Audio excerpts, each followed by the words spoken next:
I'm not sure. I just want to know, where do you stand on these politicians banning books? Who? Wait.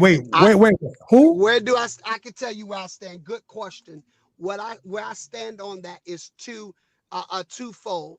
In my district, I focus on trying to make sure that I can get my kids, and we get with community partners and get with parents and provide resources to empower our students to actually want to read. Unfortunately, we have too many students in 5th grade that's reading on the 1st grade reading level. So I can't talk about banning a book in the library when they ain't even going to the library. But I can tell you one thing. What is very important is that when our kids do go to the library, my son to go to the library, check out a book, and it's talking about porn. I think that's inappropriate and it should not be happening. And it's happening in our schools.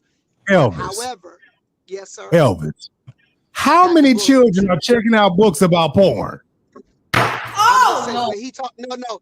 We got catch his question now. Make sure before you start. He talked about banning books. So the books that he's talking about banning, those are things for me.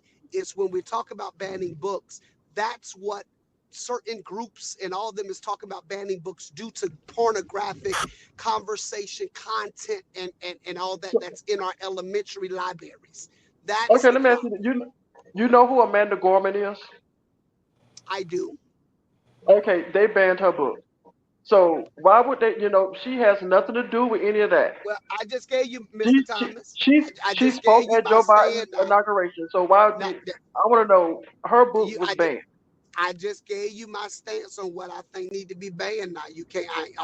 I told you if it's got something to do with pornographic conversation content, that should not be in our schools. Under no circumstance should our children. What about gender? Books on gender and identity. Let me jump in here real quick, Darius, and Elvis, Miss Thomas. Let me say this real quick. The reason why I am passionate about the educational system is because I know what my family has done in the educational system. And me and Elvis has had this conversation. I've talked about this on this platform before, especially if anybody live over there in Polk County, y'all know what the hell I'm talking about.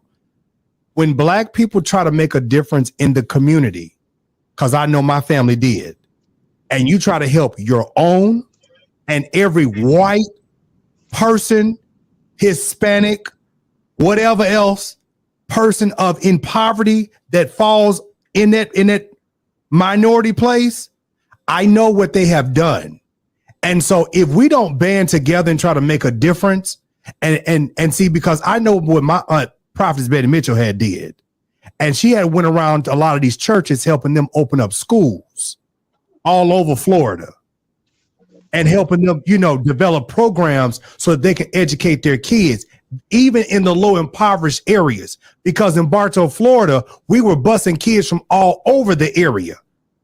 Wauchula, Bartow, Lakeland, Haines City, all over the place, because these kids couldn't read.